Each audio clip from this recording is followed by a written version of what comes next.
are where the Ravens play, and now time to introduce a team that also wears purple. The James Madison Dukes National Champions. We're with Mike Houston and Bryan Schor, the CAA preseason player of the year. Congratulations on that. We'll talk to Bryan in just a moment, but I want to start with you, Coach. National champions in year one. It literally gets no better than your first year as head coach of James Madison. What was that experience like for you? Well, it certainly is a special experience for all of us, and everybody has that goal going into the season, and only one comes out, realizing it. But certainly it was just a special journey, and one that I'm very proud of. The way our team came together, the way they played together, and the way they overcame adversity all throughout the year, throughout the playoffs, to be able to go down to Frisco and bring a national championship back to the CAA. Now, we sat here almost in the same spot a year ago, leading up to the 2016 season, and you weren't picked first in the polls. You were picked high up there, but Right. Was a national championship even on your mind this time a year ago? Well, I think that when I took the job at James Madison, I came there knowing that we had a chance to win a national championship. That had been done before. I thought that the way the administration supports you there, with everything that the school has to attract top recruits there, that it is very realistic that is something that can be done. Now, did we expect it in year one? Certainly not. But I think that as the season wore along and as we saw our team grow and come together, we came to realize that we had a shot. And I think that every year in the CAA, whomever can come out on top as the national champion, and even some of the teams, maybe two or three, that have if you can win the league, you have a chance to win the national championship. I just think that just lends to the strength of the CAA. Obviously, Facebook Live, if you have questions, JMU Nation will try to get to some of them here shortly, but let's talk to Bryan real quick. Bryan, recap that moment as a player, the national championship under a first-year head coach. What did this mean to you personally? Well, it meant the world to me. Just a chance to make a run into the playoffs was special for me. Have that moment to hoist up the national championship trophy on top of that stage and see the confetti fall and share that moment with my teammates. It's something I'll never forget. It was definitely very special to me. How much do you think this league kind of plays into the preparation for that playoff run? I mean, you guys went on the road last year in the regular season and played the other three teams that made the playoffs out of this league. I think it's really important. I think that preparation is what prepares you for late season games. And I've said time again, those games against Maine, against Richmond, against Villanova on the road, those are the games that made us the team that we were. Those games gave us the confidence going into the playoffs. That we can make a run deep in the year. Bryan Schor put together an Offensive Player of the Year season a year ago. Expectations high once again as preseason Offensive Player of the Year. Where does he have room to grow, though, as a senior? Well, I think the biggest thing is where he has grown. I think that this year versus this time last year, I think you see a very confident leader, a guy that knows what he can do, and everybody else knows what he can do also. Everybody always compares, is our team going to have a better year this year than last?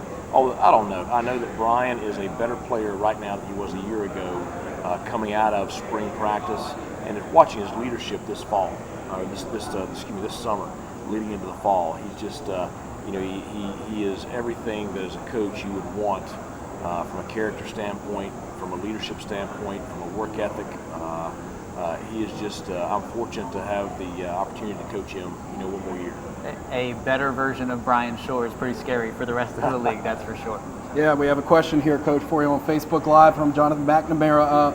What type of actions have your staff taken this offseason to maybe, push the distractions aside with these lofty expectations you guys have coming into this year? We've encouraged our roster not to listen to our alumni. Oh, so there you go. That's what Great it is. answer. So we've got to stay locked into being in our locker room and focusing on each other, and just everybody else can talk about expectations and this and that and the other. We're focused on preseason camp and September 2nd against East Carolina. And Coach, we talk a lot about offense because there's a lot to talk about for James Madison. You guys put up so many points a year ago, but I think because your offense was so good, maybe your defense was a little underrated. You had a very good unit on the defensive end as well. Who are some standouts that we should expect to see this year on that side of the football? Well, I think we have several, and it's going to be exciting to watch. I mean, I think our front seven has a chance to be pretty special. Certainly interiorly, Simeon Robinson and Cornell Urquhart have had great summers, and I expect them to have a great year this year. Raven Green and Jordan Brown coming back at the safety positions. Certainly having experience there gives us a lot of confidence, and those guys know what's going on. So I think the unit overall has a chance to be special, but expectations and potential are one thing. They've got to go out and do it starting a week from Wednesday when preseason camp starts. Will you address with the team, and how will you address the pressure of, hey, you guys are national champions. Everybody's going to be coming with their very best every Saturday when they take on you. How to handle maybe that pressure that wasn't there, at least in the beginning of a season ago?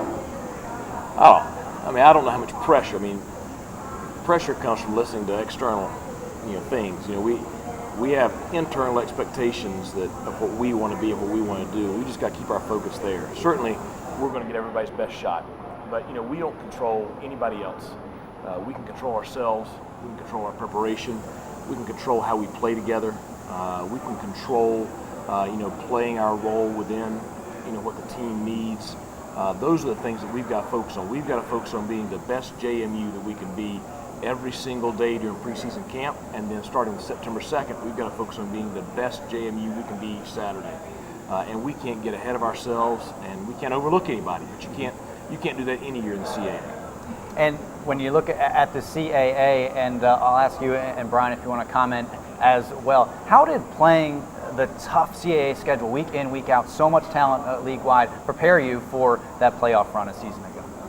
Well, I've said many times, the first out-of-league game we played was Sam Houston State. And, that was supposed to be, the top offense in the country and one of the top teams in the country. But I think that's when you realize just how tough the CAA was, because, you go every Saturday, it's so hard to win, and you're challenged so much that you don't really know how good you are. But then when you play a team from outside of your league, and then you see the performance of our team, that preparation that our league gives a playoff team is second to none. Now you guys take on East Carolina, to open up week one to start the defending champion schedule. Talk about that game a little bit, and maybe some things you learned last year when you played an FBS team in North Carolina, a game that you guys were very competitive in. Well, I think right off the bat, I would say it's something we're excited for. Whenever we get the chance to go out of our conference or up to the FBS, it's something that we get really excited for. I think looking at last year's game, we've learned that we can play in those environments. ECU is going to be a big hometown crowd, big stadium, and we did all right in the first quarter against UNC, and we didn't play as well for the rest of the game. And I think we're excited to try and string together a full game against an FBS opponent, and I think the big stage won't scare us too much. And obviously, you're going to have some new weapons around you this year. Khalid Abdullah now gone, graduated. You got Marcus Marshall coming from Georgia Tech. Carden Johnson's back. Some of the wide receivers are intact from last year. Some of them have left. To talk about some of the weapons you have on offense this year that you will have around you. Yeah, I think we'll have a lot of guys who will surprise a lot of people this year. I remember Riley Stapleton had a really good spring. We're excited to see what he has to bring. Marcus Marshall, Trey Sharp, Carden Johnson will get a lot more touches at running back. So, there's a lot of guys filling in those shoes that, we're excited to watch this year. Well, we can't wait to watch your title defense in 2017. National champions James Madison will get it started in just a few more weeks. We're going to